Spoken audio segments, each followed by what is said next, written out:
हिंद दोस्तों, मैं हूं आपका दोस्त आशीष। मेरी एक और वीडियो में आपका स्वागत है। आज मैं आप लोगों को बहुत ही महत्वपूर्ण जानकारी देने वाला हूं। महत्वपूर्ण जानकारी ऐसे क्योंकि रेलवे में आज से पहले रेलवे के बारे में संबंधित जानकारी है। आज से हमने या हमारे पूरी फैमिली में से किसी ना किसी ने रेलवे में सफ़र ज़रूर किया होगा और 101% कोई ना कोई करता ही है। पूरी फैमिली में से एक ना एक बंदा रेलवे में सफ़र, क्योंकि रेलवे एक ऐसी चीज़ है जो कि हमें कम किराए में दूर तक सफ़र करने का मौका देती है और सेफ्टी के साथ। तो आज मैं रेल मंत्रालय की जो गाइडलाइंस हैं थोड़ी सी चेंज हुई हैं, वो क्या चेंज हुई हैं वो आप लोगों को इस वीडियो में बताने जा रहा हूँ। क्योंकि जो बंदे रेलवे में सफ़र करते हैं उनके लिए क्या है, खास बातें याद रखना, कुछ एक खास बातें याद रखना बहुत ज़रूरी है। अगर बातें मेरी वीडियो ध्यान से नहीं देखेंगे तो क्या पता आपका भारी नुकसान हो जाए। रेलवे में आपका रेलवे में क्या हो सकता है, चालान भी कट सकता है। अगर आप लोग क्या है, मैं आपको समझाता हूँ रेलवे की गाइडलाइंस। रेलवे की जो गाइडलाइंस हैं वो न्यू गाइडलाइंस क्या है, रेलवे मंत्रालय ने न्यू गाइडलाइंस ये निकाली है। पहले हम लोग क्या करते थे, अगर हम लोग किसी साइबर कैफ़े से या अपने फ़ोन से टिकट बुक कर रहे हैं, अगर हम लोग अपने फ़ोन से या किसी साइबर कैफ़े से टिकट निकाल रहे हैं और वह टिकट वेटिंग में है, अगर वह टिकट वेटिंग में है, अगर वह टिकट चार्ट बनने से पहले, अगर चार्ट बनने से पहले वह टिकट क्लियर हो जाती है तो बेटर है। तो आप सीट पे बैठ के जा सकते हैं, ठीक है। अगर चार्ट बनने से पहले वह टिकट क्लियर नहीं होती तो उसके पैसे क्या है, आपके फ़ोन से जिस अकाउंट से आपने करे उसमें वापसी आ जाया करते थे। या फिर ऐसा हुआ करता था, हम लोग किसी रेलवे की संस्था से हम लोगों ने टिकट ली है, जैसे कि रेलवे का कोई गवर्नमेंट वाला काउंटर है, हमने वहाँ से टिकट ली है। वहाँ से टिकट लेने के बाद क्या है, हम लोग वो टिकट लेकर के रिजर्वेशन वाली जगह पे, जहाँ पे बुकिंग वाले बंदे बैठते हैं, वहाँ पे बैठ जाया करते थे।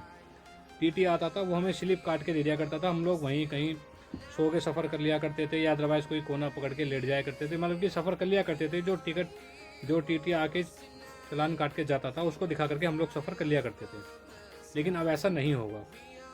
अब ऐसा क्यों नहीं होगा, रेलवे ने क्या है, पूरे लगातार 6 महीने तक इस चीज़ के ऊपर सर्वे करवाया है कि रेलवे में यात्रियों को सबसे ज़्यादा दिक्कत क्या आ रही है। क्योंकि बहुत कंप्लेंट जा रही थी, कम से कम पर डे की 1 लाख 1.5 लाख कंप्लेंट जा रही थी। और कंप्लेंट क्या थी, कंप्लेंट ये थी कि रिजर्वेशन कंफर्म होने के बाद भी हम लोग सफ़र ढंग से नहीं कर पा रहे थे।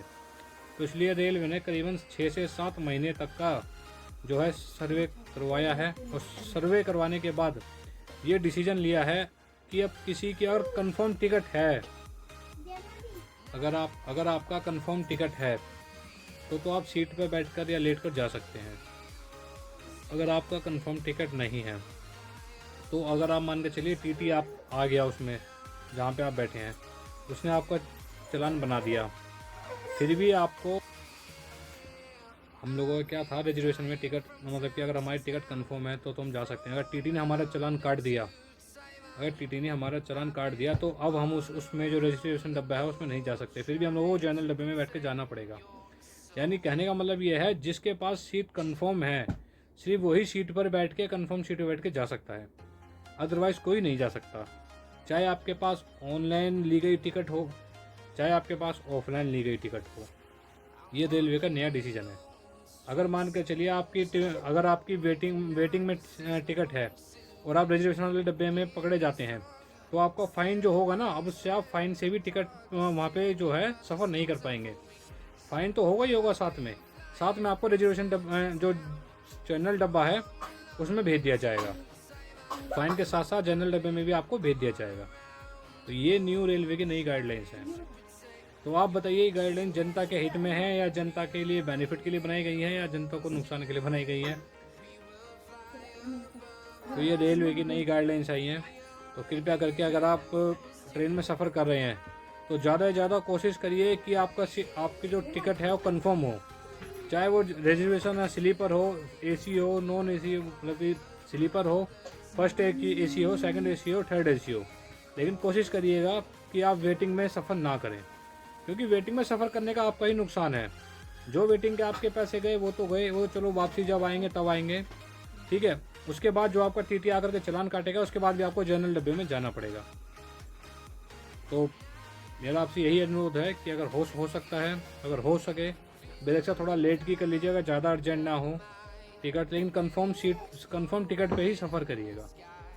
नहीं तो आपको चालान भी भरना पड़ेगा, प्लस में क्या है, आपको जनरल डब्बे में भी सफ़र करना पड़ेगा। तो ऐसे ही बेहतरीन जानकारी के लिए मिलते हैं अपनी नेक्स्ट वीडियो में। जय हिंद, जय भारत, और प्लीज़ वीडियो को सब्सक्राइब एंड लाइक कर दीजिए। धन्यवाद।